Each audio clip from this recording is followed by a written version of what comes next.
Yo, we are live. This is the very first live Fantasy Couch video. We are doing the 2017 NFL mock draft on fire. I have a mock draft, and I'm here with Scout. He's going to rip it to shreds or agree with my mock draft. Are you ready for this, Scout? Oh, Brain, I am so ready to take your mock draft and just set it on fire.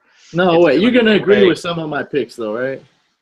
If you're lucky. Maybe Well, one or I'm two. lucky. It's so hard to do these mock drafts. I guess all we can guarantee for you guys today is that Scope is going to be better than Mel Kiper Jr.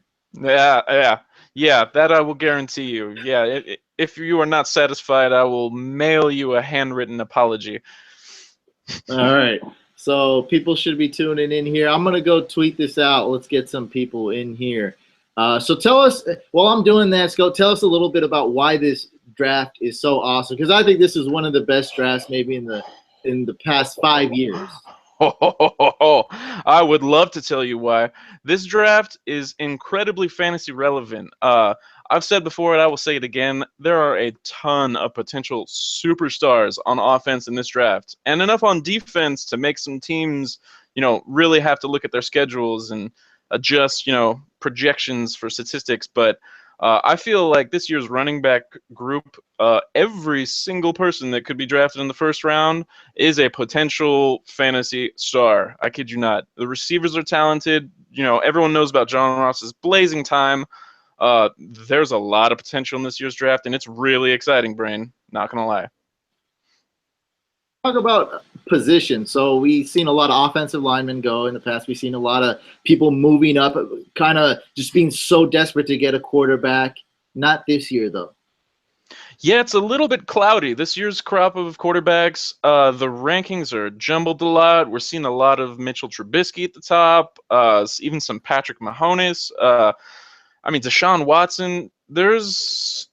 It's murky. It's murky, and we don't exactly know all who's going to take a quarterback. I mean, we're going to presume that the Browns are going to take a quarterback in the first round, but I'm not so sure about that. And once we get started into this, you may see why. But there's also an unbelievable safety class in this year. There are some Ed Reed clones and some Troy Polamalu sculptures. There's a lot of talent to be had in this draft. Okay, we were having some technical difficulties before we got started a little late. I was sounding like was I sounding like a chipmunk or like a high pitch? Was it? What was going on? Not anymore, right? We're good now, right? Bran, you were a member of the Lollipop Guild and the Munchkin League and Wizard of Oz. You sounded like you had a nice little helium balloon next to you, but I'm glad to have you back sounding nice and clean. The brain's back. All right. The brain is back.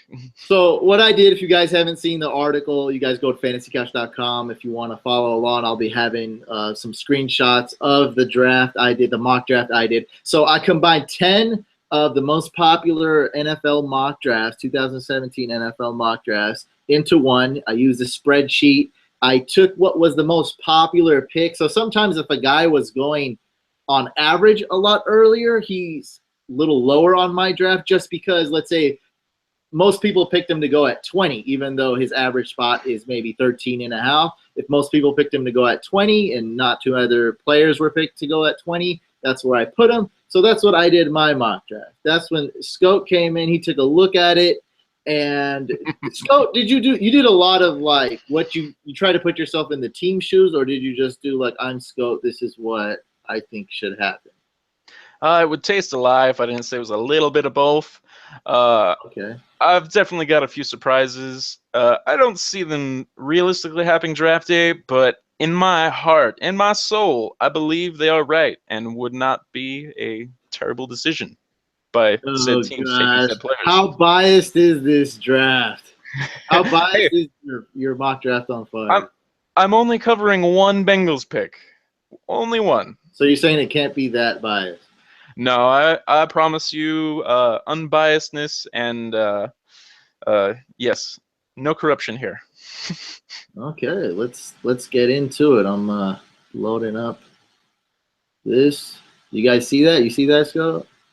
Mock draft on roids, and I'm going to set it on fire and throw it in the trash. Okay. All of it. I put a needle in it. Now Scott's going to light it on fire. Teaser. These are my 4 picks. So we got Myles Garrett going number 1, Solomon Thomas 2, Jamal Adams, the best safety, what most people say in this draft, most NFL ready safety, and Leonard Fournette. That's pretty high for a running back going at number 4. Leonard Fournette was kind of the guy who was really up and down. I'll try to remember to mention those guys as we go along. As in, like, some people had him going as early as 3, let's say, but as late as maybe 11 or 12 or even later. So that was one that was really bouncing around. Crazy people. On mock drafts. 11 or 12. So, crazy people. Okay, Scout. Go ahead. The floor is yours. Ladies and gentlemen, allow me to present to you Hugh Jackson of the Browns. He's their head coach. This man is a running coach. He's a running back-oriented man. He loves his running backs. He loves big, strong, fast running backs. I think Hugh Jackson should shock the world and take Leonard Fournette first overall in this year's draft and set the AFC North on fire. No. Wait, so we're starting off with no Myles Garrett. Are you kidding me already? As unbelievable talent as he is, this year's draft is chock full of that kind of talent. He may be on another level, but there are plenty of guys who are on a level just underneath him who could fill that hole just as nicely. Here's why I disagree, and I'm not taking this too personal because it's not even really my mock draft. I just cheated and combined 10 into 1. But Leonard Fournette would be amazing on the Cleveland Browns. It would be awesome. I mean, that's what he loves. That's the type of team he loves. I saw Isaiah Crowell was actually really good maybe the first 2, 3, 4 games of the season, and that's the type of running style they like. But isn't that more of a short term? Like, okay, we have an awesome running back. Don't you kind of want the running back to come later, maybe build on the defense? I mean, I read articles where their O-line is good, but I mean, I think they have some O-line pieces, but I don't think their O-line is great overall as a unit. Yeah, they did just sign my Bengals Kevin Zeitler to a record-breaking contract, highest paid guard ever. Yeah. And that just shows their investment to their future of protecting whoever's throwing the ball or running the ball. Oh my gosh! So you actually could be right, is what you're saying. Like your mock draft could Leonard Fournette number 1. When's the last time?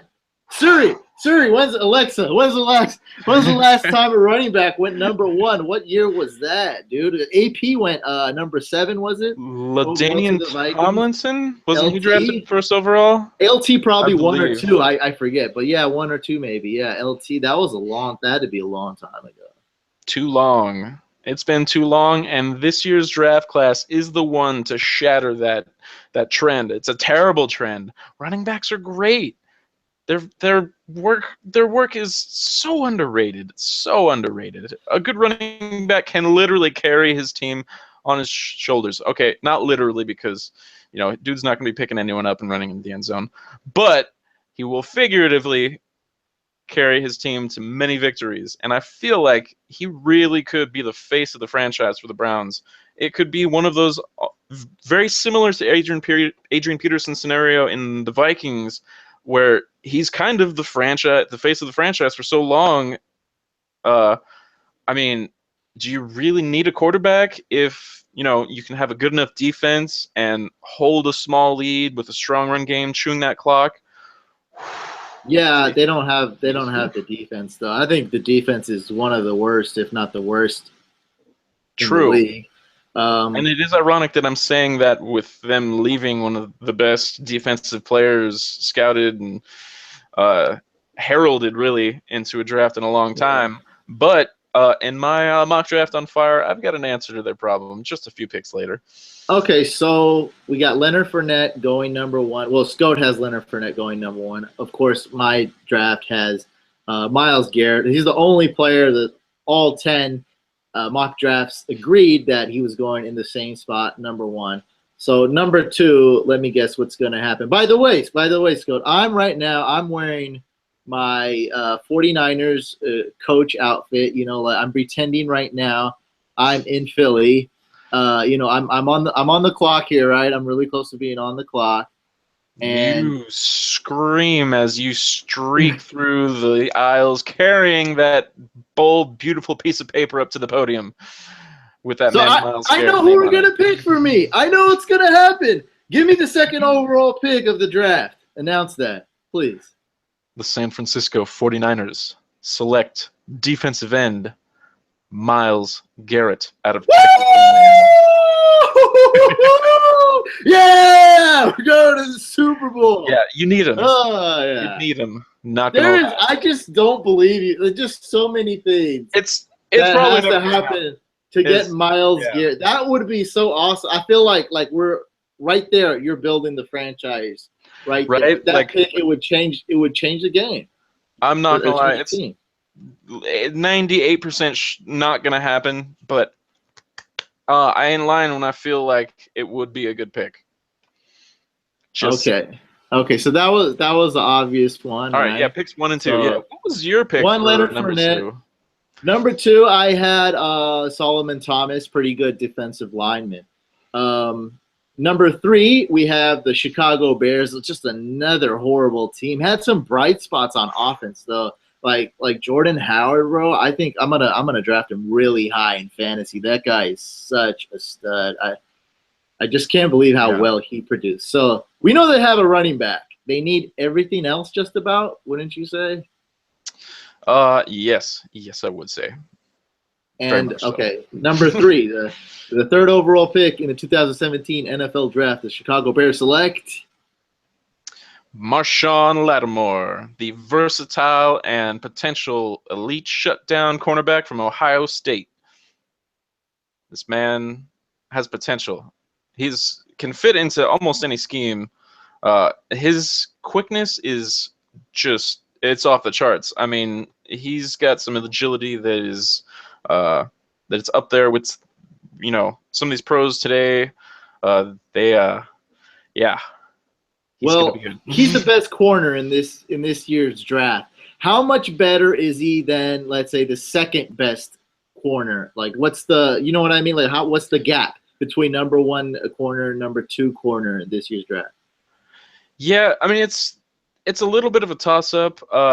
There's a lot of good corners in this draft. I mean, it gets a little murky after Lattimore, though. I mean, it's again, it's kind of like the quarterback field. There's a lot of talent, but there's also a lot of debate as to who's better. I like Garyon Conley. He's also another really potential, not sleeper, elite cornerback to be taken in this draft. But this is really a safety dominant class. The safeties in this class are unbelievable, and I know I probably should have a safety going to the Bears here, but I just feel like with that man Aaron Rodgers in that division, and also another guy by the name of Matt Stafford, they really need to keep those wide receivers in check. From what I hear, Lattimore is hands down the best cornerback. There was some concerns, though. Will he be durable? What about his durability? You think it's worth the risk, or you think he will be durable? I mean, most corners are going to be built a little smaller. He does have just kind of average size for a corner. Could be a little bit bigger, but I mean, if he's still a pretty good tackler, hopefully he just knows how to tackle and he's not going to hurt himself. Injuries are always a risk, but that talent, like, he is hands down the best cornerback in this draft, and he's really the fastest cornerback in this draft too. For his skill, just all his range. I mean, that's a lot of the question marks with a lot of these cornerbacks is do they have that that high end deep speed? But Lattimore has proved it with his tape. So we got Leonard Fournette, or you got Leonard Fournette, Myles Garrett, then Marshawn Lattimore to the Bears. Next up on the clock, number 4, Jacksonville Jaguars. I had Leonard Fournette going here. Number 4 is still pretty high, but you don't have, obviously you don't have Leonard Fournette. Who do you have number 4? Number 4, I have the guy you had going to Chicago. I have Jamal Adams here going replacing Jonathan Cyprien there in Jacksonville. If I'm not mistaken, Cyprien was signed by the Titans, and that's a decent set of shoes to fill. And Jamal Adams is just, you said it, he's the most NFL-ready, well-rounded safety in this draft. There are some other safeties that are better at certain things, but this man, there are very few for sure picks. This guy's one of them. So they're going. I know you said they're replacing Cyprien, but I think that this is more of a pick, just picking the best available, right? Also that, but also the division they're in as well. Andrew Luck, I mean, that's, again, you got to kind of game plan for your division, and I see the Titans loading up on offense, and it's gonna be hairy. So Jaguars still won't have a running game, is what you're saying? I mean, there's a lot of talent in this draft. They'll probably pick up someone in later rounds. Yeah, but yeah, it's deep. Yeah, you're right. You can get someone in the third round. You can probably get someone okay, or they can be like your boy. They can be like T.J. Yeldon and not do much. He showed potential. Like he produced in certain situations, but he sucked. Really, you can't really blame T.J. Yeldon when Bortles sucked. You were wrong. Yeah, Bortles it is a team game. Especially with running too. It's of course it's team. It's the O line. It's situational. So you're not going to be running a ton when you're the Jaguars. You're always down, and the O line's not good. Exactly. Yeldon is a complimentary back. He's not a man like Fournette that you want to put your team on. Like you want to have a lead and then use Yeldon to score, not to necessarily grind. I like this. I like this pick because Cyprien's gone. So I mean, I do like it, and they've been drafting a lot of defense. They're trying to build that defense right now. Their defense has the most potential in the NFL.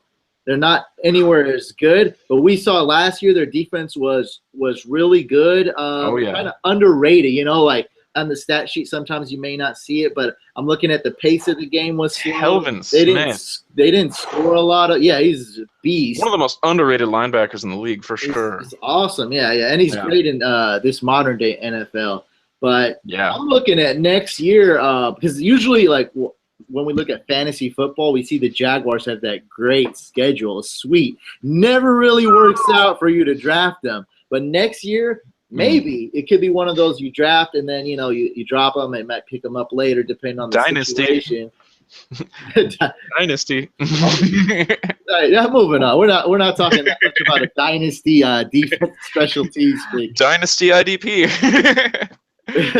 Dynasty IDP. There you go. So we got soon though. Number 4. The Goat has the Jaguars selecting Jamal Adams. And number 5 is the Titans. I had Jonathan Allen, defensive lineman from Alabama, going number 5 to the Titans. Who do you have at number 5? There are also some injury questions for Jonathan Allen. That is why I have the Ed Reed clone in Malik Hooker from the Ohio State University, going to Tennessee right there because, again, for somewhat similar, the same reason, same division as Andrew Luck, Tennessee, I mean, their defense is improving, but they are a few pieces away from being an elite defense, and I feel like this man could certainly provide the ball hawk skills to push that defense over the edge, and who knows, maybe take the Titans to the playoffs? Titans, though, what are their needs? Because I think they need just about everything on defense. If you had to say what their needs are, and of course wide receiver. Yeah, they've got a decent line. I mean, Jarrell Casey again, he's one of the better D tackles in the league. He's a monster, that's for sure. It goes without saying. But I mean, they have a few holes on offense they could fill. But again, I just see it's a little bit best player available, and these safeties are just potential through the roof. Hey, I'm with the best available strategy. Do you like best available strategy, and do you think every team should do it? Or do you think you like it maybe, and it's only depends on certain teams should use that strategy? Often if you reach for a guy that you feel like is a better fit over another guy, you're gambling a little bit too much on just the value of like someone who's not going to be as safe as a pick, even though it may not be as much of a need. I find going with best player available really is the smarter method. I mean, if you have such a glaring need and there is a player that you don't have to reach too far for, yeah, you can fill the need. But if there's a better guy just staring you in the face that your whole team will still benefit from, yeah, you take that man. Okay, I think over 80% of the time, speaking in generalities here, you go with best available, not with what you need. That's the number I put it in. Moving along, number 6, New York Jets. I got Marshawn Lattimore falling to number 6 here. And you know what? I'm going to agree with you more. Well, I don't know why I'm agreeing with you so much, but a talent like Lattimore, cornerback. I mean, you need cornerbacks nowadays. Going number 3, very likely he goes before the 6th pick. Extremely. Got to fill likely. Darrelle Revis's shoes, especially from last year. We will remember Darrelle Revis before AJ Green tore him a new one in the week 1 and revealed to everyone that he's old and slow. Ooh. Darrelle Revis was average in 2015, and he was like Pro Football Focus, like, average, worst rated corner last year. Mm-hmm. So yeah, he's done. But yes, Marshawn Lattimore won't go past number 6. The Jets would take him if he's still available there. Who do you have going number 6 to the New York Jets? Oof. He's a problem child with some concerns raised at the combine, but I have a little bit of a surprise pick here in the Jets going bold and saying that this man is so good, they will set him straight. Reuben Foster, linebacker out of Alabama, I believe. Yes, Alabama. Definitely hands down the best linebacker in this league, or in this draft. And in any other year, this man would be in question for first pick overall, top 5. I mean, he is so talented, but those character concerns are gonna take it's gonna take him off a lot of teams' boards. But I feel like the Jets, that defense, they need some linebackers, and I just feel like this is such a Jets pick. Like sometimes the Jets can come out and just draft Christian Hackenberg and Mark Sanchez. So is this guy, can he do everything? Is he more like an inside linebacker? Is he more like a pass edge rusher, or just can kind of do everything? He can kind of do everything, but he really excels in coverage. I mean, he can play middle linebacker. I believe he's an outside linebacker, or no, I think he is an inside linebacker naturally, but I believe he can play each position. And again, just superb tackler. He can rush the passer with the best in this draft class. Really, like he hits so hard. This man is kind of a beast. Like lots of people have him going to my Bengals at 9, but that would be nice. I mean, a little bit. Those character concerns, we kind of have enough of those at the moment. Him and who's the homie? Him and Dude will be friends. Perfect. Yeah, I'm not gonna lie. Perfect is also very underrated. Still's a linebacker, and he really cleaned up his game last year. 1 flag for defensive holding. He's dirty. He's a dirty player. Moving on. He cleaned that game up. Yep. Moving on. His game up. So all right, we got the best running back gone, the best defensive end gone, the best corner gone, the best safety gone, and now, according to you, the best linebacker gone to the Jets. Foster, number 7. And you got the best defensive lineman gone at Tennessee, but he's we still all there know for me. that's not gonna happen. I mean, like I already know the Niners are. They're not technically Solomon Thomas can play end and inside and outside, so he's also a defensive lineman. But the best true defensive lineman is Jonathan Allen in this draft, even with those injury concerns, for sure. Oh, who's going number 7? to the Chargers. The Chargers need What a coincidence. defense, they need a guard, and they need wide receivers because Keenan Allen is always hurt, I guess. What a coincidence. We were just talking about best player available, and I was just talking about the best player available at the defensive line position. I have Jonathan Allen going to the Los Angeles Chargers. Oh, it just doesn't sound right, does it? No, it never will. They should have never went there. No. But they should draft Jonathan Allen because they haven't had a presence on their D-line like that for a long time, since, like, Junior Seau, may he rest in peace. Or Yeah, that- no, not Seau. Was it Junior Seau? Seau was on that team. There's another player as well when they went to the Super Bowl. I'm not sure. Yeah.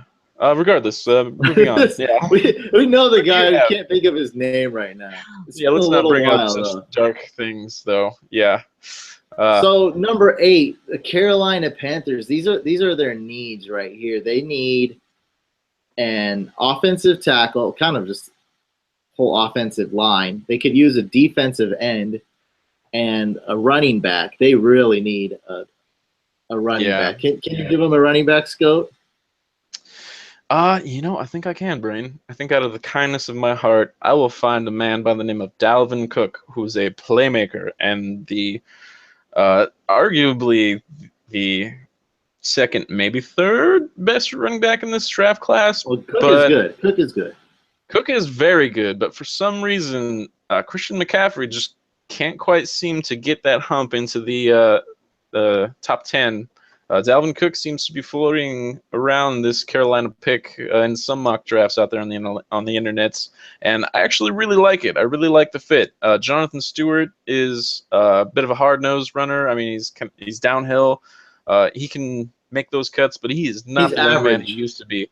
Yeah, and he's not the healthiest either. So I feel like adding this electric playmaker would really help Cam get that swag back, because evidently that's the new thing today, is to say that Cam Newton doesn't have his swagger in him anymore, which I believe is not the case. He carried that Carolina team for a lot last year. Team's just not that good. It's not that. It's got a Super Bowl he got hangover injured too, and it's tough to come back from an injury sometimes. Like, I wouldn't be surprised if that injury that he lost some games to last year really plagued him the rest of the season. Yeah, I did a video.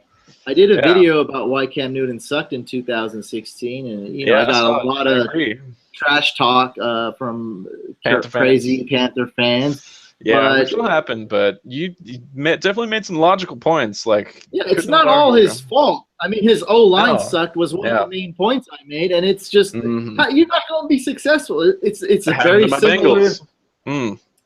very similar situation with the Colts.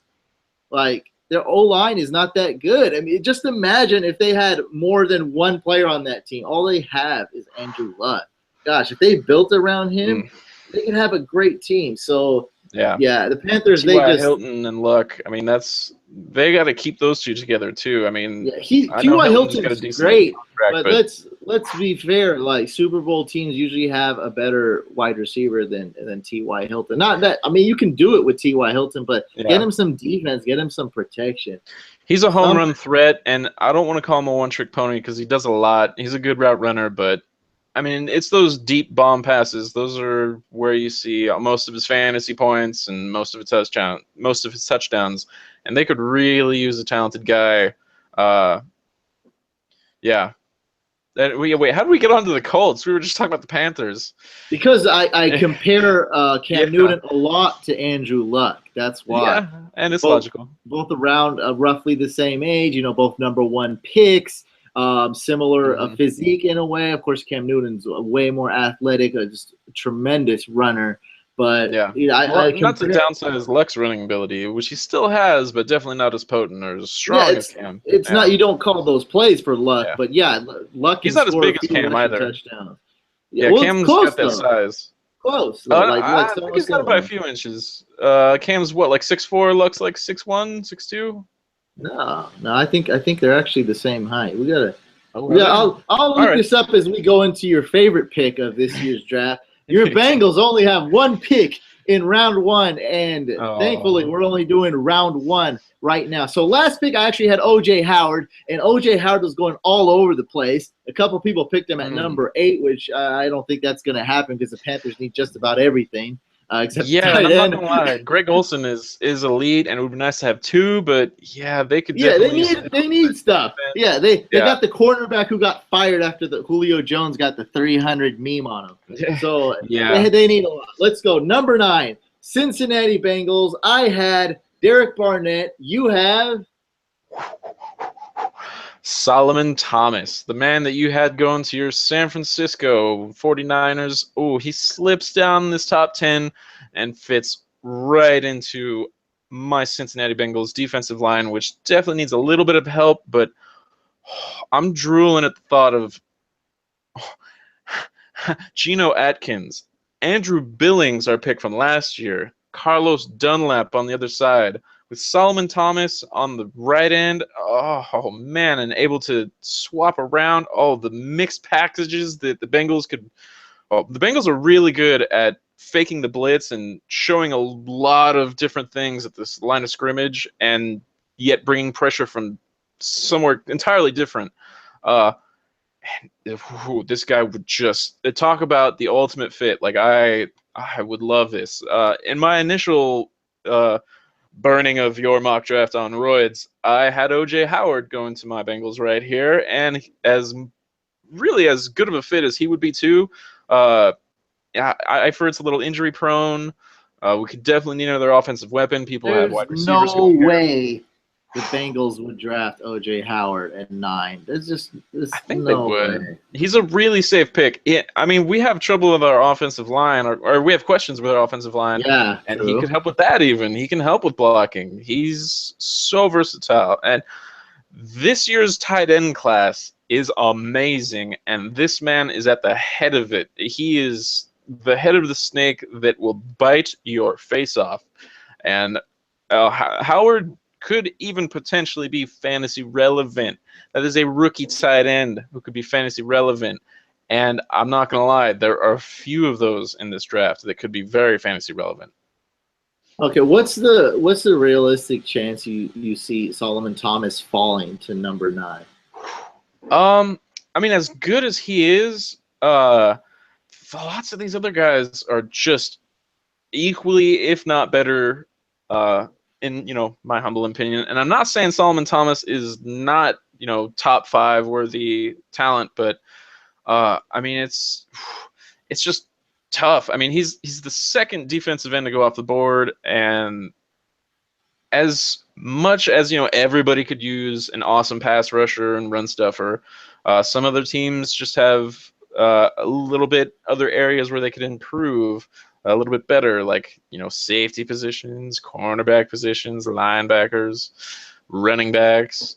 There's a lot of talent out there, and unfortunately, it's sometimes people will slide like this. By the way, I'm 30% chance he falls. I'll say that's way too high. That's with all the stuff going on. You're not. So much stuff can happen by this time.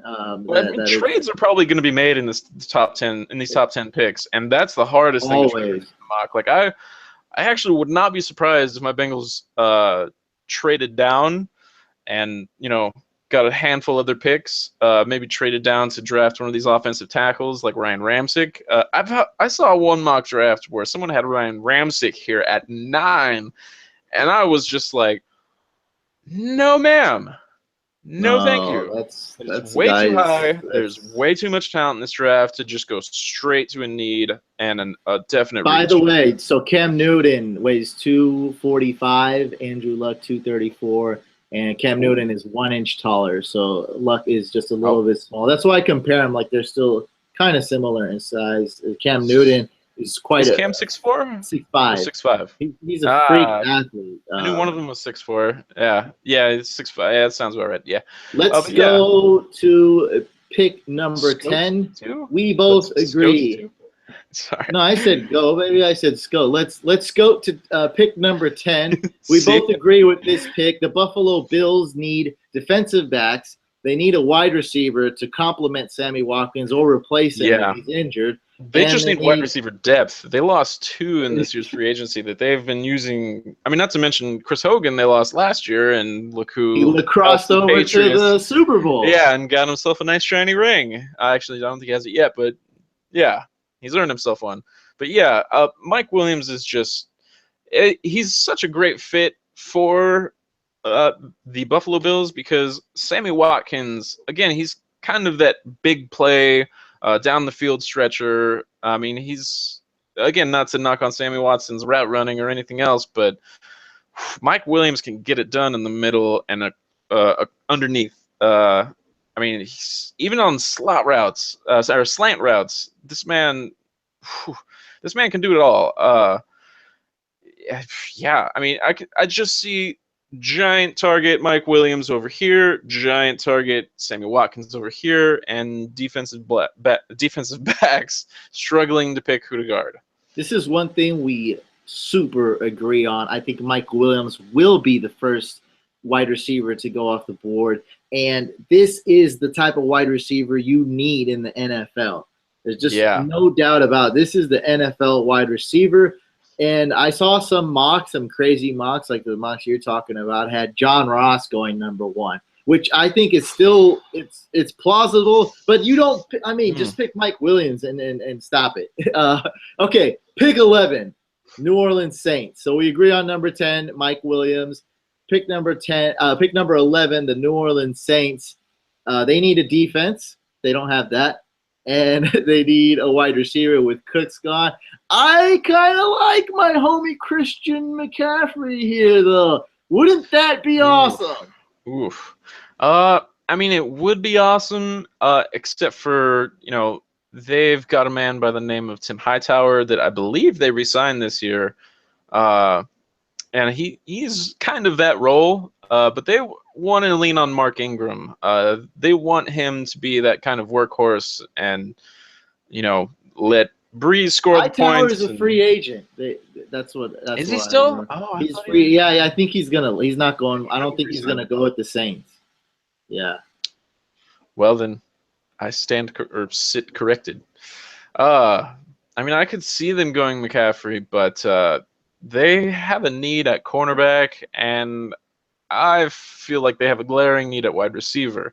Despite the success of Mike Thomas, I really feel like they just need to add some depth and some talented depth. That's why I feel like Corey Davis, this man, great route running skills, great hands, like hardly drops anything. Like this man's hands is super soft. Like I see him and Drew Brees connecting to an extent to where like Davis, Thomas. Did this guy run Brees. the 40? Did he run the 40? No, I don't think he did on his pro day either. He is dealing with a little bit, I think it's a shoulder injury. I got some times, but I don't know if it's official. So we got what was it? 4.48, 4.38, 4.48, and 4.58. What am I supposed to do with that? I guess to just say 4.48. I mean, that's quite a variation. That's fast enough. And with the route running skills that he has, that speed is going to just turn into getting open a lot, because that's fast enough to turn that kind of talent with those route running with his route tree. Cooks. He really is going to be more versatile than Cooks. Cooks is, again, that little bit of that deep play receiver. Lots of people think of him as just a slot guy, but he's really not. Corey Davis can line up anywhere on the field. I mean, I was not like tight end or anything, but he can line up in the slot. He can line up outside. This man is talented. He's versatile, and he's a playmaker. I mean, he's scored a lot of touchdowns. Percentage chance that Corey Davis goes before Mike Williams. One number. Give me a number. Ooh, I mean, it's a little bit of a toss-up between the two as to who's better. I would say about a 44% chance that Corey Davis goes first. Totally agree. Around there, 40-45% chance Corey Davis goes first. I just can't pass up on Mike Williams. No way. So Yeah, it's such a good pair with Sammy Watkins. Yeah, it's two giant targets. Not that Corey Davis isn't. I'm pretty sure he's like 6'3", and Mike Williams is like 6'4". 6'2". I think 6'2". 6'2". Yeah. 6'2". Yeah. He's good. So we kind of circled our way back in a way to the worst franchise in the NFL. Another shout out to my own video. I can shout out myself, apparently. Why the Cleveland Browns suck. I came out with a video about that. Less trash talk, less hater comments than my Cam Newton video. So, Cleveland Browns, pick number 1. You had Fournette, right? I had, of course, Myles Garrett because I'm normal. I don't know where you're coming from with this Leonard Fournette garbage. You got the guts to come on and say that, though. Like, I feel like people may not even have the guts to say that. Say what you're feeling. Say what's on your chest. So, I mean, I believe in that pick too. I believe that he could take the Browns to success and victory. I love it though. I love it. I just don't know with the analytics team they got, and that's more of a short-term pick because they have the shortest career lifespan running backs do. I just don't know if that's the pick for a long-term build, but I know Hugh Jackson would love that. I know it would fit his scheme. They're trying to build an O-line. They're trying to build you get a running back, power running. I know they're going to love to pound the ball in the goal line. Kind of what Crowell. I mean, Crowell sucks. So he's got like a real Crowell now. I don't know. I just can't. Number one real pick Crowell, please stand up. Gosh, who's drafting Crowell next year? Ooh, I drafted him last year. He was great. You probably thought you were so smart the first 2 games. You're like, oh yeah, this guy's touchdown connoisseur. Okay, number 12, Cleveland Browns. I have Mitch Trubisky. Yuck. Gross. What a gross pick by me. Yeah. What do you got? What's wrong with you? Yeah, I don't know. What's wrong with my spreadsheet? Not me. It's my Excel. It's not me. It happens. I don't blame it on you. It's the society of mock drafts that you built your draft upon. Yeah, it's not even my own picks here. Yeah. I have Christian McCaffrey going number 11. That didn't happen. So number 12, so who you got? All right, losing out on the best defensive player in this draft, they're gonna have to address that position. Losing out because you passed on him. Losing out because Leonard Fournette is a better player than Mitch Trubisky, and they will not be able to get Leonard Fournette anywhere else but number 1 unless they trade down like 3 they'll spots. Screw that up. This isn't Kevin Costner. They'll find a way to screw that. They need to hire Kevin Costner and channel the spirit of that movie, but not draft some obscure linebacker at number 1. I take it you don't have Mitch Trubisky going here. I do not have Mitch Trubisky going. I have a man who also fell out of the top, a man who fell out of the top 10 when really he shouldn't have. Derek Barnett, defensive end out of Tennessee. Also an excellent pass rusher and could go in the top 5. I mean, it's really tragic because some of these great players are gonna fall, and it's tragic because I mean, there's so many. This class is unbelievable. This is one of the best draft classes in a long time. Like, I'm genuinely really excited for this draft coming up. I mean, we're less than a month away, and all these pro days going by, like, scouts have a tough time picking through all this information. By the way, I wrote down today, I had to say Myles Garrett, 4.64 40 time in the combine, 4.62 40 time pro day. It just happened today, a few hours ago. Oh, yeah. And he said 4.47 was his best. What are your thoughts on those crazy numbers? Is he running downhill? Yeah. He weighs over 270, I think, too. Yeah, 4.47. That's, man, Jadeveon Clowney was a beast coming out of college, and he wasn't even that fast. I want to say Clowney was like a 4.5 or something, which is still really fast for a man that size. But your numbers aren't. 4.5 is faster than 4.6. Oh, you mean the 4.47? Yeah. That's a myth. That's just what he said. We don't know. He said he can run. That's what I'm saying. Yeah. He said his best was 4.47. That could have been way back in the day. That could have been like when he was 17 or something. The gas mask was a long time ago. Like, yeah, could have been this morning, bud. Getting prepped for the draft. He ran a 4.47 in high school, running downhill. That it could be more of a myth, but still okay. 4.62, pretty somewhat official. That's still awesome for him, right? Ooh. Yeah, and still really, really friggin' fast. Yeah. All right. This next pick, Arizona. Go ahead. Yeah. I mean, lots of people like these, drafting a quarterback high to prepare for the future, even though we are. I hate it. I hate my own draft. If I was the Cardinals, I would not draft Deshaun Watson. I have Deshaun Watson here, but I had to go by my Excel spreadsheet. I would not draft him. I try to win. Let's get a win for Larry Fitzgerald. Let's get a win for Carson Palmer. Let's try to go to the playoffs. Right. What the heck am I do with Deshaun Watson? Even though I love Deshaun Let me hand you the metaphorical match to light your own pick on fire. Yes. Just tear this apart. Burn it. All right. Regardless, I did not take that route. I do not agree with this pick, and I feel like it has been too far of a slide for O.J. Howard to be picked. Yes, I love it. They re-signed Jermaine Gresham, and I have no idea why. As a man, he used to be on the Bengals for a long time. He caught a good amount of touchdowns, but in the end, he became so unreliable, dropping third down passes left and right, touchdown passes, and he's getting old.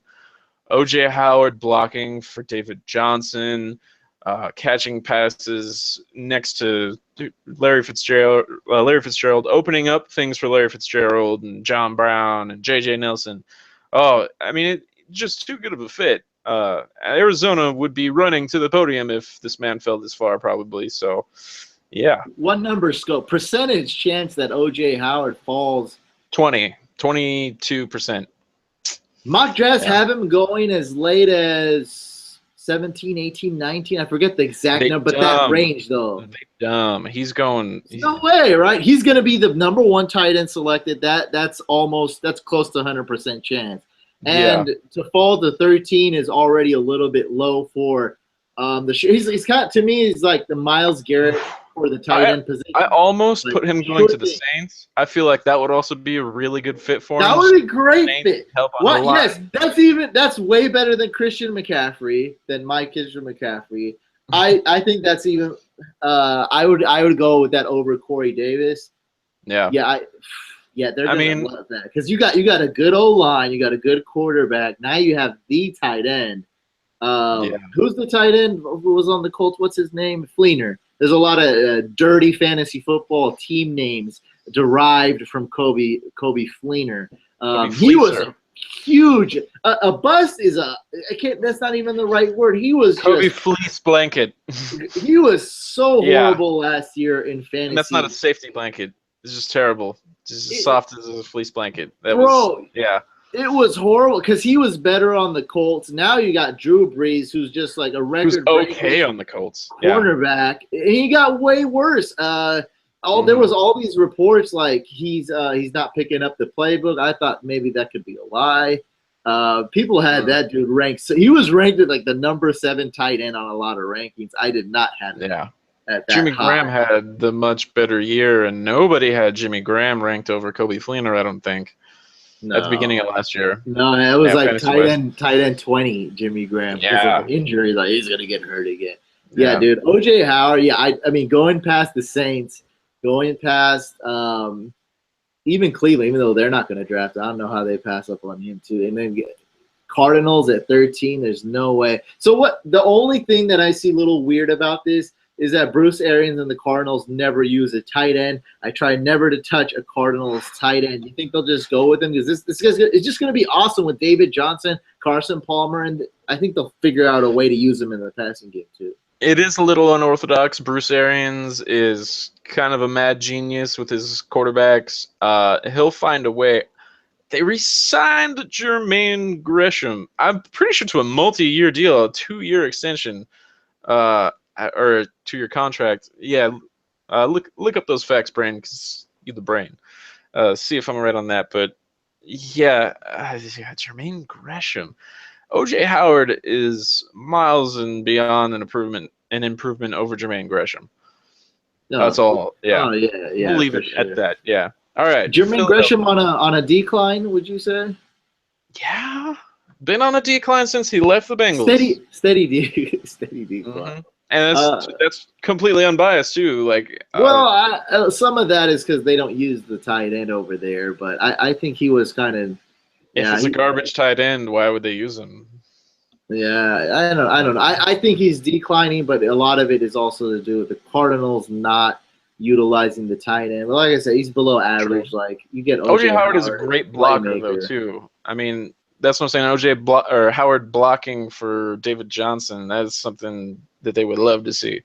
So we Yeah. both love OJ Howard. We both love this pick. We both don't see him going past 13. So Yeah. moving along, Eagles pick number 14. They got Carson Wentz upon a time.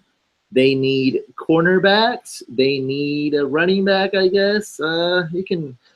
Sproles is getting old. A running back Yeah. would be cool, and they need a defensive end. So I had Garyon Conley, cornerback, going there. A lot of good DBs, and I had them taking one. You disagreed with me. I'm looking at it right here. You do not have the same guy I have. His tackling is a little bit in question. He's let some people slip through his hands. Basically, he's been posterized a few times. I mean, he's a good cornerback. I actually have him ranked higher than another really popular cornerback that you've already had picked in your draft. Where that individual will slide, we will see. But as much as I like Conley going to Philly and helping out defend against Odell Beckham, I feel like a better man that might be a bit more of a risk, but a bit more potential. Jabrill Peppers to the Philadelphia Eagles. Safety Will out of he be Michigan. returning kicks? Ooh, will he be playing on offense? Maybe you said they needed a running back. Jabrill So Peppers this guy, likes to hold play on. running So back. this guy, nickel corner, safety. I'm kind of like a question, right? Nickel corner, safety, linebacker, Running return back. man, great return man, and he can play running back. Yep.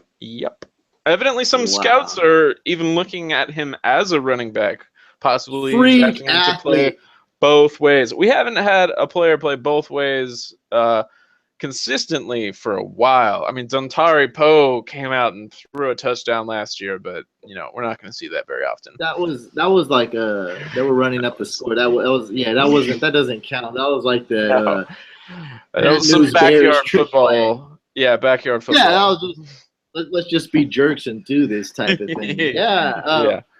But Jabrill Peppers is not just the numbers, because he was the combine guru, but it's not just the numbers. Just looking at this guy, it is electrifying. Like, this guy is so fast, with his so speed, awesome, so athletic.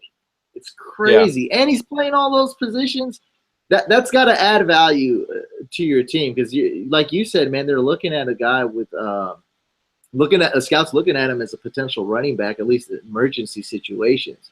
But you really think it's a little bit high for him, right? Is that because he's like a wild card? Climbing. Is that why?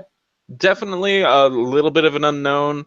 But, I mean, I just feel like probably one of the only other few players in this draft that hits as hard as Jabrill Peppers is Reuben Foster. And, both question marks, but there are going to be teams out there that just see this talent and are just going to be drooling at the teeth, foaming at the mouth, wanting to draft this man, chomping Jabrill at the bit. Peppers average pick 22.4 on mock drafts, extremely low. I had him going number 24 to the Raiders. That's extremely low. I do see him being higher. And this is another guy was a super wild card. It was drafted super early. Wouldn't be surprised if he went top 10, top 11, top 12. Like, he's really that good, because Buffalo. You figure just take the risk, put him in. He's so athletic. Yeah. He'll probably do good. He'll probably do great. So I like that pick. right there. Buffalo lost a great safety in Aaron Williams. I'm not sure where he signed. Actually, I don't think he has been signed yet. But Buffalo at 10, they might take a hard, long look at Jabrill Peppers. Buffalo sucks, man. That team is just They need to get better on horrible. their back end to They play need a against lot Tom Brady. too. They need I mean, a lot. yeah, really everyone in the NFC East needs just more corners to defend against Tom Brady. Yeah. Good luck with all that. So, Yeah. 15, we got the Colts. They need everything except a quarterback. With Gore, I think Gore is past his prime. I think I won the fantasy couch league with Frank Gore. I think that was his last year. Unorthodox. Oof. That was his last year, though. I think that's it. Yeah, just one of those, one last flame before they fizzle out. I kind of see that. Gore's got a lot of tread on those tires. Yeah, he's been through quite a bit. I think he was the guy who had 2 knee surgeries in the draft, and he was underrated. Great 49er. I love the guy, but I think I used up his last year. I think that's it. So I got Reuben Foster going here at number 15. I think that's because of the question marks you were talking about. Reuben Foster on average goes around pick number 12, but obviously you don't have Foster going number 15 to the Colts. Obviously unavailable in mine. So what, in my opinion, is the best player available? The Indianapolis Colts draft need Christian McCaffrey, running back out of Stanford. Oh, this Swiss Army knife of a man he could make a lot of plays with Andrew Luck. Like, this man running out of the backfield can catch the ball as good as Deion Lewis, and Deion Lewis has some good hands. I mean, a lot of people compare him to Deion Lewis, and it fits because this man plays on special teams. He has the elusiveness to just break tackles and break some ankles. He has surprising elusiveness. I just see him in that offense just thriving with Luck.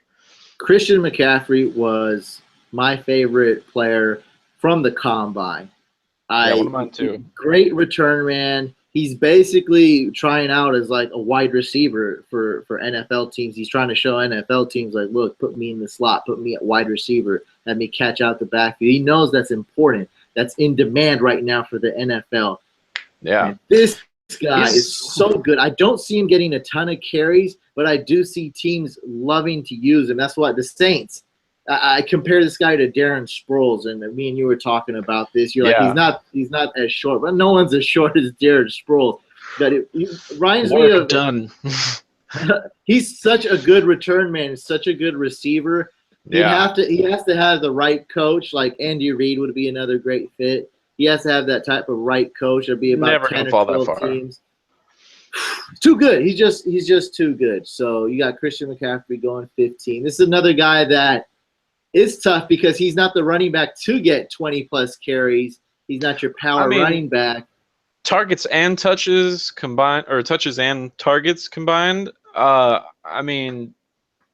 20 to 25 a game is not out of the realm of possibility. Won't get 20 carries, I believe. I believe he will not carries. Get 20 carries. That's targets as well. Probably about 15 carries and 10 targets. I mean, he could take that kind of workload, I feel like. 10 to 13 carries, I think he's good, and he should see 5 to 7 targets a game. Like that. That's how good he is. He needs to be involved in the offense. So you got Christian McCaffrey going number 15. I had Reuben Foster falling this low. That's not that. Is that crazy? 15, Reuben Foster. It's a little low, right? It's a little low, but like I said, those character concerns. Some people are gonna take that man just off their board. It happens. Mixon, I heard, is taken off the board. For the Patriots, completely took him off the board. Yeah, but the Patriots give us a lot of smoke screens. A lot. They could just be saying that. I was going to say, like, it character thing, but doesn't mean anything. Yeah. Exactly. Yeah. Like, what? It's all conjecture. I mean, before the draft, don't believe anything any of these teams say. Only believe Scout and my spreadsheet sometimes. In the Scout we trust, and in the brain you must. Number 60. Oh, we're gonna get a little touchy here, a little touchy feely. Yeah, No, to the brace Baltimore yourself, guys. Ravens. Yeah, Baltimore Ravens. They suffered a little bit of a Super Bowl hangover since they won two, but hey, they got the ring, so they had to pay Joe Yep. Flacco, and they've suffered so much after that Super Bowl. They're Yep. just quite not the same team with Ray Lewis going away. So I got John Ross going to this team. I think that's a likely scenario. They really need a wide receiver. Steve Yeah. Smith is gone. Who's the other guy? Kamar Aiken is gone. They have Brashard Perryman. That's really it. Mike So Wallace. you obviously got some kind of wide receiver going here. Except that I don't. Wait, John Ross is still available on your board, right? Yes, he is. Yes, he is. How do you not have him taking a wide receiver here? This team does draft best player though. They do. Yeah. They've known to draft best player. That is available, true. not based off need. This team also has a lot of tight ends and a lot of hope in their running back, who I knew was going to be a bust last year, who was just, lauded as this. Everybody needs to draft Kenneth Dixon. No. I do think they're going to try to get him the ball more and get him going. They could take a wide receiver here. They might. I see so many mock drafts have John Ross specifically going to them just because it's kind of like a right fit for that spot in the draft. But their backfield, their defensive backfield, their secondary is garbage. And I mean, I'm trying to be unbiased here as a Bengals fan. Well, last year they fell talent. off. They fell off too. Yeah. Kind of crumbled last year. Gary and Conley, that man you had going a few picks before to Philadelphia, I see him fitting right into that offense and helping them defend against the likes of Antonio Brown and this man right here, AJ Green. AJ Green, 7th best wide receiver in the league, right? I'm sure you said second. Yeah. That's second. Second best wide receiver in the league. Oh, yeah. Also, did you see that Hail Mary against the Browns? I mean, I know it's the Browns, but I get goosebumps every time. They call that. You know what? Why are they calling that luck? That's just like an awesome Hail Mary catch. Is exactly. Yeah, it's kind of like that backyard football. He spotted it, stuck on it, didn't let anyone stop him from catching it. All 3 or 4 guys that were literally draped on him, trying to mess his arms up to get him to drop it. We always talk about AJ Green's juggling. And like it's like I was just talking about dude, this guy's a pretty good juggler. I juggle a little bit, but and then he actually did it on this Hail Mary. Yeah. So let's end the AJ Green show and move on to. I gotta say though, I know it's AJ Green. It's a beaten drum, but as good as that Hail Mary was, his catch on Josh Norman with Josh Norman holding him in interference. Josh Norman holds on every play. He's a holder. He's like, this is my technique. Well, AJ still caught it on that play, even though Josh Norman got up and was like, no, he didn't catch it. Josh Norman. So clean. I love that play so much. Thankfully, that guy got old fast. Right? Oh. Because sometimes I'm against what people think, and I'm like, this guy's getting old. Thankfully, mainstream, the consensus that he's getting old too. Gosh, his antics. Yeah. So what do we just do? Ravens just drafted a corner. We're on to pick number 17. Speaking of Washington. Josh Norman, yeah, Washington. The Washington Football Club. You have another running back going here that I've had gone for a long time. As much as Dalvin Cook would be a pretty decent need a fit running there. back. They do. Robert Kelly has some potential, but a running back. Yeah, Alvin Kamara is the man that I have available for them. Crying. Yeah, he wants to go to San Francisco. That should show you how bad things are. But yeah, I mean, Alvin Kamara, this, again, in any other draft, I hate to keep using that beat down line, but this man would be the top running back in the class. I mean, he would probably go top 10 like these other guys. Kamara has talent. He has strength. He has great vision. He can catch, right? Yeah, yeah, oh yeah. Not as well as some of these other guys, but it's definitely still part of his repertoire. All right, picking up the pace. Should we go on to Tennessee? Go on, go on. Yeah, because I'm excited for my Tennessee pick. Even though you've got Corey Davis going here, he's obviously gone in mine. This is where I have John Ross landing. And I just feel like Marcus Mariota, as much as he would love Corey Davis, and even if he were available, uh, the speed of John Ross, I think Marcus Mariota would have a very nice new target. I mean, Delaney Walker produces a lot in that offense, and if he had a John Ross on the outside to help pull some coverage, yeah, I see John Ross fitting in very well in Tennessee. John Ross, 18. I think he will be drafted earlier than 18. The guy broke the record. He probably will, but I mean, he's talented for sure. He's just not as polished as some of these other guys. Mike Williams and Corey Davis are just, I mean, their route running skills and their hands are just like superb. I mean, there's a little bit of durability issue. Like, he just doesn't have this ideal size. It's not that he's short, just a little bit undersized. I see him very much as like a Deshaun Jackson type. Talented, but I don't quite know if he's ready to be a number one receiver in the NFL. Rest in peace, Al Davis. That guy would have moved up and drafted John Ross. No doubt. I mean, we're talking about the fastest, like not just like, oh, this guy's pretty fast. Like this guy's the fastest. Beat Chris Johnson's 40-time record. And he seemed slow when he was running it. To me, it just seemed like he was like, I could do way better. Could have cut 0.3 of a second off this. Al Davis would do anything to draft that speed, but I've got another little something special coming to Oakland later in this draft. So we got Alvin Kamara, pick 17, going to Washington. You got John Ross, the speedy wide receiver, going to the Titans. They need a wide receiver. And number 19, the Tampa Bay Buccaneers. They kind of need a defense. They may need a running back. I don't know what their running back situation is over there. I had Christian McCaffrey going here. I don't think he can go much past 19. Some people have him going in the 20s. Who do you have? Madness. Yeah, I mean, I obviously value these running backs really, really highly in this draft, but I mean, I feel like the best ones are gone. Kamara is kind of that last one where it's like it's a bit of a drop off after him. What about your homie Zay Jones? I mean, Zay Jones is a good wide receiver. He's got the talent. I mean, it would be good to have him there, but I feel like they want to see more what they have in Russell Shepard, I believe was his name. Yuck!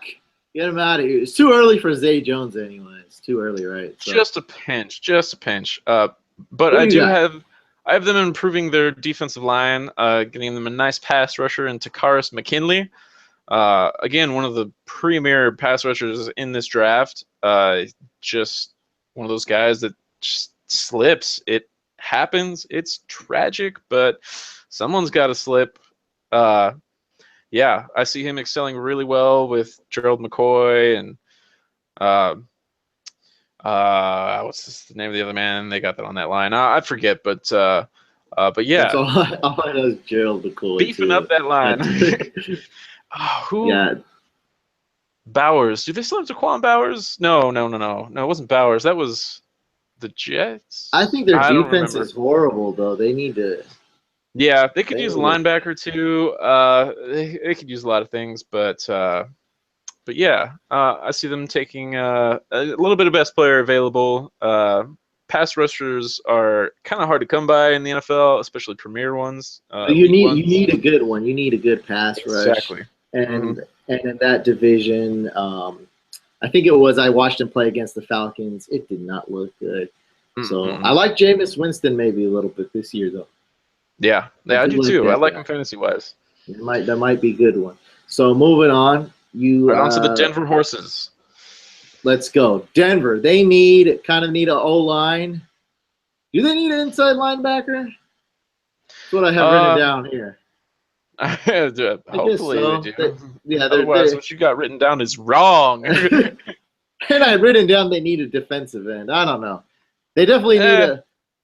It's so hard to DeMarcus Ware retires. So I guess to replace him, you got Shane Ray. Yeah, how do you? I'm sorry. How do you replace DeMarcus Ware? Can you explain that to me, Mr. Brain? Oh, he was old. Yeah, he was. I was just being silly. The year they won the Super Bowl, he made some. He did some good things. So he finally won his ring, and he had a bad year. So he's just like, I'm not gonna be on another crappy team ever again. I'm gonna retire while I'm still pretty much on top. I do not blame him. I wish that man the best of luck. I hope he goes into broadcasting because he'd be entertaining. Hey, he's got a ring. Yeah. I got Hassan Reddick, linebacker for Temple, going here at number 20. Who do you got? I see them taking the first offensive lineman in the draft, improving that garbage offensive line, especially in the interior. Not on the interior, on the exterior, with the man Ryan Ramczyk, out of the offensive tackle out of Washington. Wait, is this the first offensive lineman? Yep, that is the first offensive lineman in my draft, and I believe yours. Wow. Well, that shows what a great draft this is for every other position other than offensive line. Well, I don't have when did I pick an offensive lineman? I don't think I picked one yet. That's the thing. Oh, you mean out of away?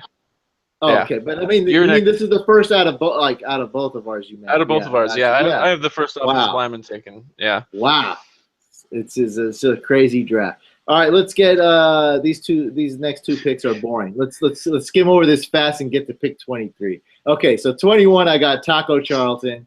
Love this name. We'll try to do like a quick name calling at the end of this. Oh yeah, I love me some tacos. Taco Tuesday. Taco Charlton. Here we go. Taco Tuesday. Here I come. I got Hassan Reddick, the linebacker, going to Detroit. They definitely need some linebacker help. And number 22, Miami Dolphins. I got Forrest Lamp, my first offensive lineman, offensive guard. You got Ryan Tannehill. That's good.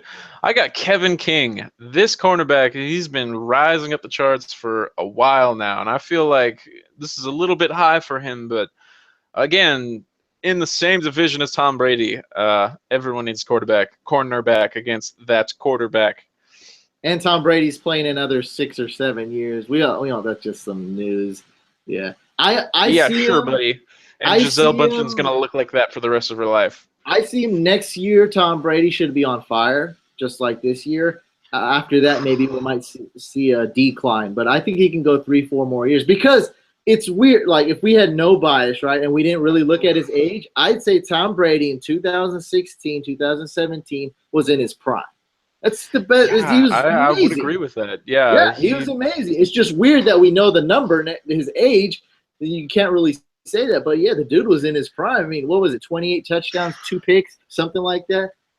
Insane. They are the Yankees of football, and he is the Alex Rodriguez of their team, of their franchise. Yuck. Everybody loves to hate him, and everybody hates to love him, but the man's got a lot of rings to prove he's one of the best at what he does, and I acknowledge that.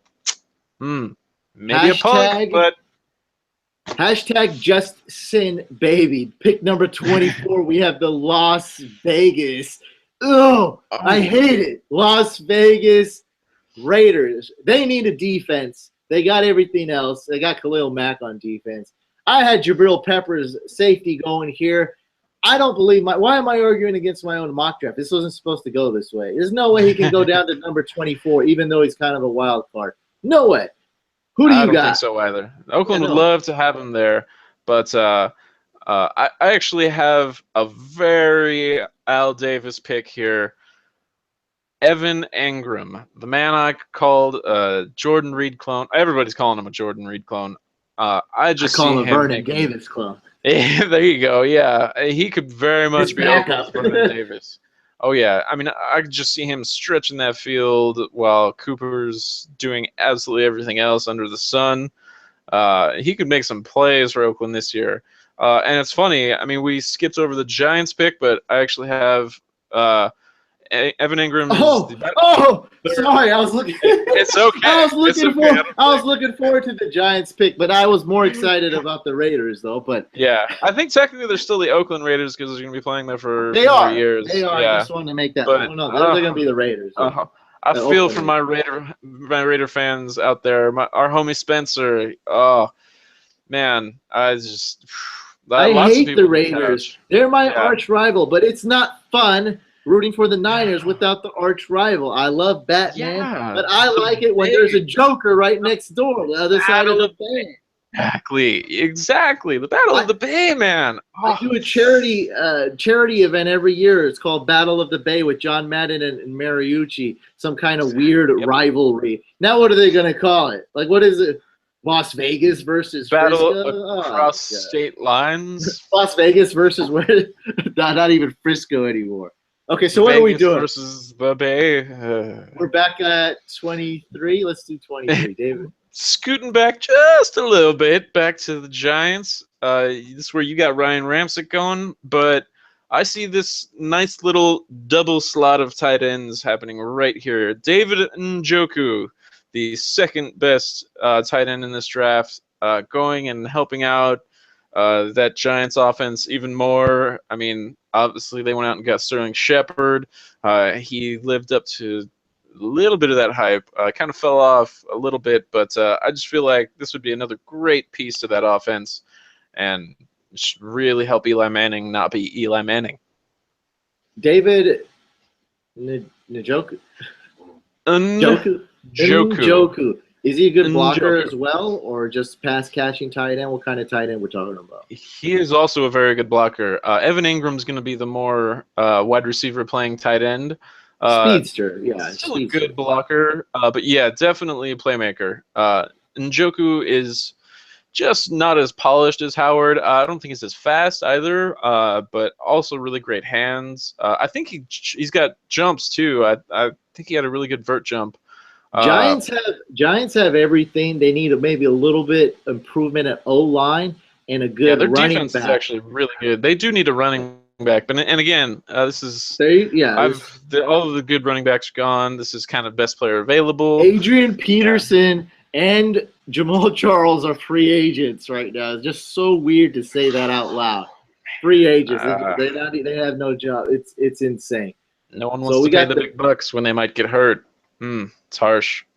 We got Ingram and Njoku going back to back. We got a run for tight ends right now, just like in fantasy when the third best, fourth best, fifth best tight end goes, everyone goes crazy. Oh crap! Scrambling.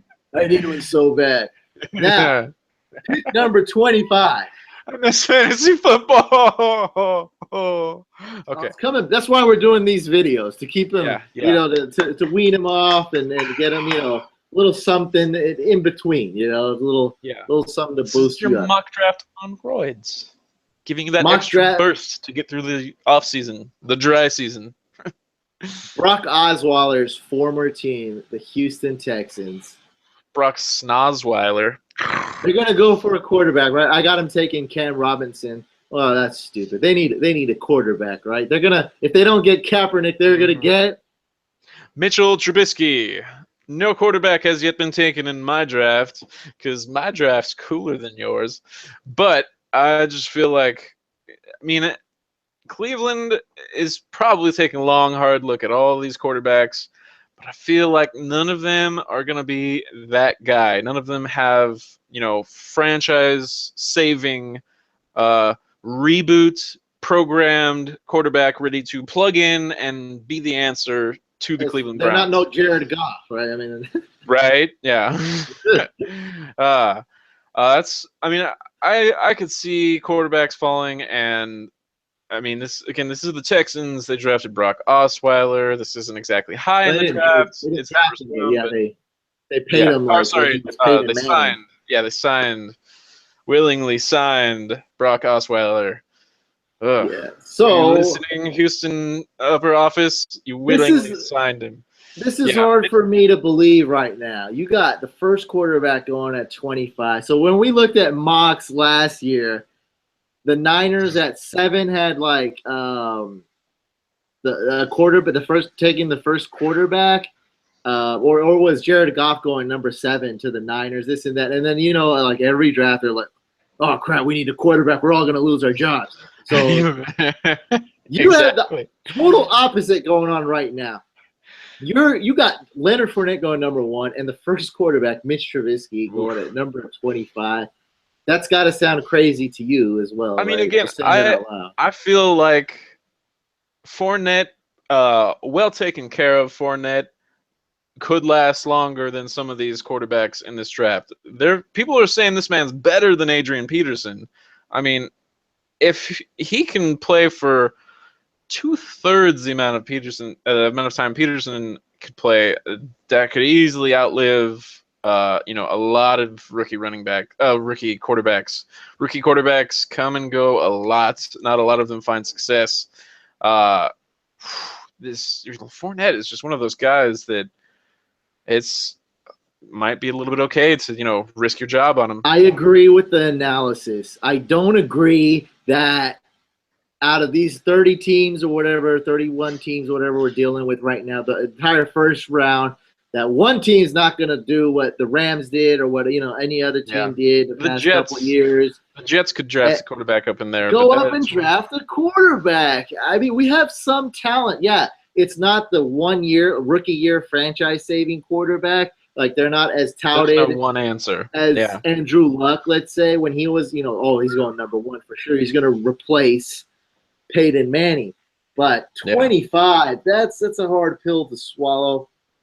It could happen with this crazy. This has been an opposite draft, a total 180, but 20. I mean, one team's gonna bite and go up and take a quarterback. I just don't. I just don't see that. It's too much.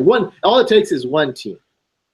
Past Arizona at 13, I don't see anyone else really taking a hard look at drafting a quarterback in the first round. I mean, the Jets. You said the Jets. I mean, the Browns are. Browns come just before Arizona at 12. But yeah, I mean, it's Denver could probably draft a quarterback. I mean, but again, are any of these guys really who you want to put your job on? Pretty much, just like Jared you said. Goff. Jared Goff. Yeah. We saw how that guy's job went. Yeah, out the window, on fire. So, poor Jeff Fisher. Number 25, Scope has Mitch Trubisky going. Number 26, the Seattle Seahawks. Pretty good team here, but definitely is falling off a little bit. I got them getting Garrett Bowles, offensive tackle. We know they need help. I think that's their number 1 need is offensive line for sure. You have Marlon Humphrey, quarterback out of Alabama. Now, I know that this is like the rich getting richer, but to me, this man is he's a Seattle Seahawks cornerback just waiting to happen. I mean, he fits their scheme. I just like him there. No, it makes a lot of sense. I personally believe their need at O-line is extremely great and extremely desperate. And I think right here at 26, just sounds good there. Around 23 to the end of the first round, you take the best offensive lineman or one that you think is going to fit on your team. I think that's a better fit. But no, cornerback, you have Sherman. I don't see them having a great number 2, number 3, number 4 corner. They have great safeties. They got Richard Sherman. I think a corner to complement Sherman would definitely be a great fit. They would use him. It wouldn't be just a throwaway pick. It's a first-round pick. I definitely do see them possibly taking a corner. I think there are a lot more corners. Would be greater need. Yeah, it might be a little bit greater need, but again, just not the best draft class for a lineman. It just the class of defensive backfield players is just unbelievable. And I mean, there are a few guys that could probably be taken here above Marlon Humphrey, but he's got that size that Seattle looks for. I mean, he's talented. He's just talented through the roof. I mean, he's gonna give up some plays here and there. He's a rookie. It's gonna happen. They're gonna have to develop him a little bit, but They got the behind great Richard scheme Sherman. there. Great coach, Yeah, great scheme. Pete Carroll knows how to coach them up. They definitely could get put a him behind corner Richard there. Sherman and let him start to learn. Yeah. So So pick really, 26. those are You his. got you got Yeah. Marlon Humphrey. Pick 27. Kansas City Chiefs. You got The same thing you got. We agree again on another wide receiver, Zay Jones. I like this man. He's a playmaker. I feel like Macklin's best days are behind him. You put this man with Tyreek Hill. I disagree. There's no way they're gonna draft St. Aw. Jones. They already got Tyreek Hill. What is this? Average draft position 27? Different players. Different players. I see Zay Jones going in the second round. I see him being drafted at the top of the second round. There's a guy who could sleepily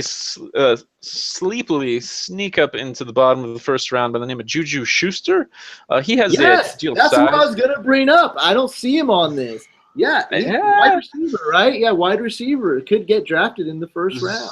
Zay Jones is just a little bit more proven. His route running is also really great, and his hands are just really great. I like Zay Jones. He does a few things that Tyreek Hill doesn't. He's a little bit better of a route runner. I mean, I just like the fit. It happens. Hey, he could. Andy Reid likes him. I just don't see it happening. I think maybe a defensive player right there. Maybe someone to replace Dontari Poe. Yeah, a defensive tackle. I think would be good. I almost put Taco Charlton there, but I just feel like they need to replace Macklin. Like they need that wide receiver one role. Even though Zay Jones may not be ready to be that right away, they've got Tyreek Hill. In the meantime, I mean, he's a little bit of. Tyreek Hill is a playmaker for sure. He's a touchdown maker, but he plays special teams. He's not going to be on the field all the time. Just not an ideal number one wide receiver. Get ready for a lot of weird plays from the Kansas City Chiefs if they draft. Yeah. We got to move on. Pick number 28, Dallas Cowboys. They need defense. That's their need. Defense. Mm-hmm. They don't have one. They got the defense offense. Wins championships. They need the defense. Who do you got? I like your pick of Adoree Jackson, or should I say everyone's pick, all the mock drafts pick. Anyways, he's really talented, and he would fit really well there. I mean, they just lost Morris Claiborne, who's had a really up and down career. But I feel like the bigger loss to the Dallas Cowboys was Barry Church. That man made a lot of plays for the Cowboys, and I feel like the man with the most complicated name in the draft, Obi Melifonwu, the safety out of Connecticut, the man with the unreal measurables and the size to play safety. I feel like they would plug him right in and just let him just run all over the field and do safety stuff. They have some kind of plan because they let go of a lot of defensive players, and they got it. Yeah, this might be it. I mean, I definitely see them drafting a defensive. I think what it is they know there's there's 4 cornerbacks, 4 safeties that we all love that's going to be available here. Like, there's no need to stress about this. We got this. We're going to draft a defensive player. I don't think they're worried. So Scott has Obi Melifonwu, safety. I had Adoree Jackson, cornerback, number 28 to the Cowboys. Let's move on. We're getting to the really good teams here, the teams that went far. Number 29, the Green Bay Packers. They kind of need a defense. I actually really like Ty Montgomery, but probably could use another running back other than Ty Montgomery because he's barely a running back. I actually liked him, but hey. Yeah. So they kind of need a running back, I guess, too. I got them taking DeShone Kizer. Wait, that's stupid. Let's disagree with that one. Do you have DeShone Kizer as well, Scope? Your draft is math. It's okay. You're forgiven. We get it. Worst case scenario, I guess that's them planning for super long term. But no, I do not have DeShone Kizer going to the Packers. I actually have what some people might call a little bit of a reach. I have Curtis Samuel, the running back wide receiver hybrid out of Ohio State, sneaking into the bottom half of this first round. And I mean, the Packers need a good running back. Obviously, they lost James Starks to the Seahawks. Lots of the other good running backs in this class are gone. Joe Mixon is still there, but we don't know who's going to take a flyer on him. And Second round. Joe Mixon's probably going to go in the second round. yeah, probably. I mean, hopefully the third, and whatever team he goes to, he's just going to carry that weight with him there, and we'll see how that happens. I mean, this man is going to be so scrutinized. I do not see a franchise like the Packers taking such a risk on a guy like this. And the Ravens. And he's also not the best fit. Yeah. The Ravens won't take a chance on him after Ray Rice. Like we know the Ravens aren't going to draft him. Yeah. Ray Rice tried to come back into the NFL and crickets. Yeah, no team wants him. So yeah, you got Curtis Samuel. Would that be kind of like the 4.5, 4th or 5th running back selected? He is the 5th. Technically, because he also lines up at wideout. You could say 4.5. But the 5th. Okay, so we got the 5th running back basically going the off 5th the running board back. there. Yeah. There's he a might reason. play a little bit more receiver there, but I just see he's got playmaking talent. Oh my goodness! You people on the internet, you look up his name in YouTube highlights, and I just see the man. Running backs selected already in the first round. That is Amen. Incredible. Return to the position. So again, I wish you just didn't. Steelers. You have the Steelers. Such a bias. Another bias one coming up here. I mean, go ahead. I still tried to remain unbiased, but I spell Steelers Stealres. They 22 uncalled holding penalties against my Bengals in their first game last year. I'll leave it at that. There's been this really weird rumor of Ben Roethlisberger thinking about retiring this last offseason. I mean, I saw an article on NFL.com the other day that was like, why is no one taking Ben's retirement talk seriously? Because everyone knows he's not going to friggin' retire. Like, that would just be ridiculous. Oh, Le'Veon Bell and Antonio Brown, we are, the new triplets. Oh, but wait, no, never mind. Now I want to retire. No. He knows he still has a Super Bowl window available. I mean, they were just in the AFC Championship. Thank goodness they didn't win. Totally, that was biased. I'm sorry. I apologize, everyone. But I see them still planning for the future a little bit. I see them taking Deshaun Watson, the Heisman winner. It's the very bottom of the first round. He's not going to last much longer. It's a little bit best player available. And I feel like 2 or 3 years down the road, after just studying under the tutelage of Mr. Ben Roethlisberger, he could be a potential franchise quarterback for them down the road. I'll tell you right now, 0% chance Deshaun Watson falls to pick 30. There's not a chance. This is the best quarterback in this year's draft. Some argue Trubisky is. Dude, some argue Patrick Mahomes is. I mean, it's a toss-up, man. It's so murky. Deshaun Watson is going to get drafted way before the 30. He should be. I'm not gonna lie, he should be, but this is a weird year. He might not be. Well, just saying. He's we'll see. On average mock drafts, he's drafted around pick 15. Hey. Yeah. This is 30. This is pick 30. Yeah, so, I realize this is a drastic fall, but so the Steelers get Deshaun Watson to groom him, and he'll hopefully be able to start in 2, 3, or 4 years when Roethlisberger retires. So, moving on, pick number 31, the Atlanta Falcons, who won the Super Bowl, but then they lost it, so they didn't win. They went down in history. Who do you got there? Collapse ever. I'm sorry, Atlanta fans. That was really hard to watch. I feel for you being a Bengals fan. Obviously, I haven't been in the Super Bowl recently, but regardless, I see the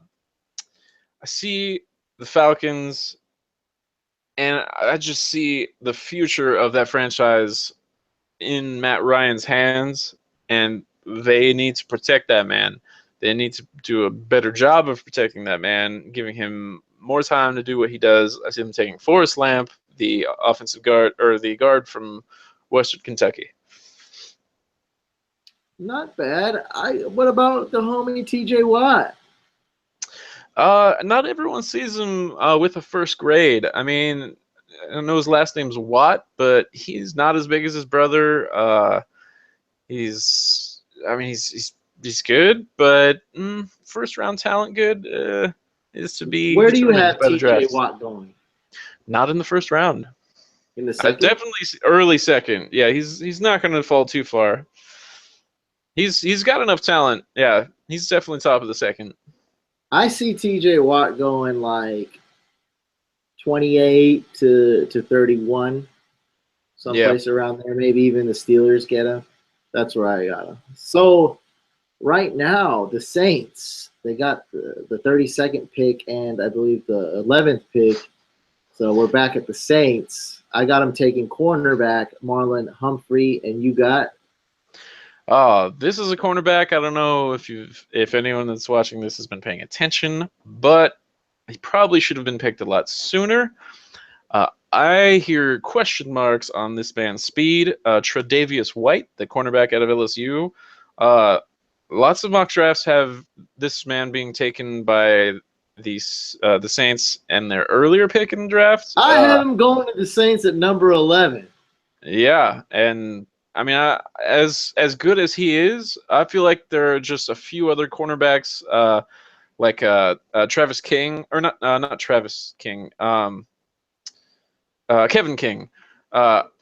It's just a lot of other cornerbacks have really proved themselves to be that good and also faster than Tre'Davious White. And it's not that he's not quick; he's got quickness. It's just that top end speed. Like, it's in an elite cornerback, you gotta have that top end speed. And if there's a question mark there, I mean, I could see him falling.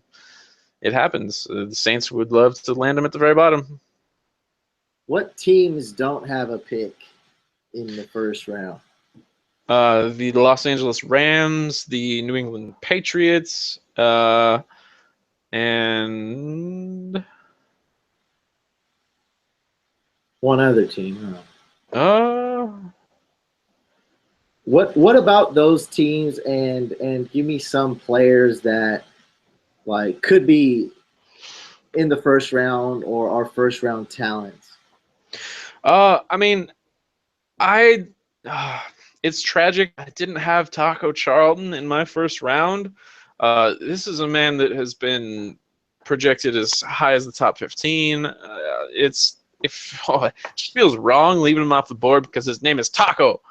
Taco is just such a great name. I can't get past it. It's heartbreaking I had to leave him off, but again, as I said, it's just such a deep draft. People are going to slip. I mean, I could see Green Bay taking Taco Charlton instead of Curtis Samuel. It's probably just a little bit me being a little bit radical, just wanting to see Curtis Samuel on the Packers, just because I feel like that would be a really good fit. It'd be a good playmaker. What about Shoo? What's the Juju Smith? Juju Schuster. Schmooster.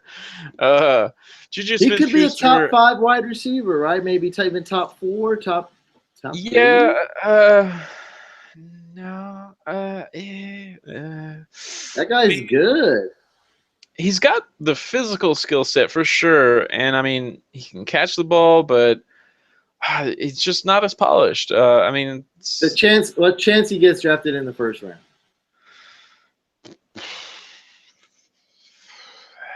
12. Well, Cooper Kupp, chance he gets drafted in the first round. 7. I mean, pretty probably low chance. Low chance. I mean, Juju Smith-Schuster's got some skill, but I just don't see him creeping up in the first round. It's heartbreaking. I know lots of these things are heartbreaking. People are going to slip. It's tragic, but yeah, I mean, just not as good as other wide receivers.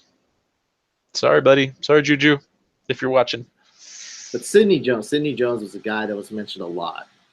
Yeah. Also, Quincy Wilson and Tease Tabor was another popular name until he absolutely flunked at the combine.